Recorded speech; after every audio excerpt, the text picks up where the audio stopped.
Նախ հարցը, եթե Ռոբերտ Քոչյանը կարողանա կվերադառնա Արցախ, թե կգնա ԱՄՆ,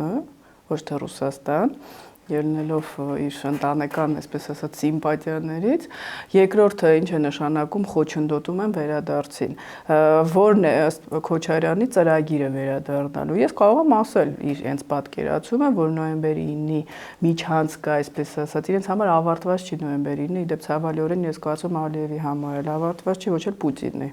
Տիկին Զախարովան պարբերաբար խոսում է, չէ՞, եռակողմ պայմանավորվածությունների մասին, եւ եթե Թրիփը լինի վտանգի տակ, մնում է նոյեմբերի 9-ը։ Իդեպ ես այդ հարցադրումը անում եմ, ինչու Հայաստանի իշխանությունները պաշտոնապես դուրս չեն գալիս այդ համաձայնագից, գուցե Նիկոլ Փաշինյանը մտածում է, որ կան այդպիսի ռիսկեր, հիշում եք, ասում էին դա միակ խաղաղության պայմանագիրն է, մինչև Թրիփը, մենք որ դուրս գանք, դա կնշանակի պատերազմ։ Գուցե Փաշինյանը գիտակցում է, որ Թրիփը եւ Տրամպի ծրագիրը կարող է չաշխատել եւ հետո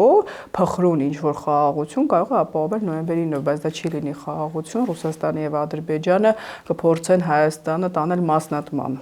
ճանապարհով, Իրանի հետ սահմանը կտրելով, ուղղակի կատաստրոֆիկ աղետալի նշանակություն կունենա Հայաստանի համար։ Եվ դա հեքիաթ է, որ եթե մենք ճանապարհը տանք, ռուսները էլի հետ կգան եւ կապահովեն մեր անվտանգությունը։ Ռուսական զորքերի ներկայությամբ այնպիսի հանցագործություններ են կատարվել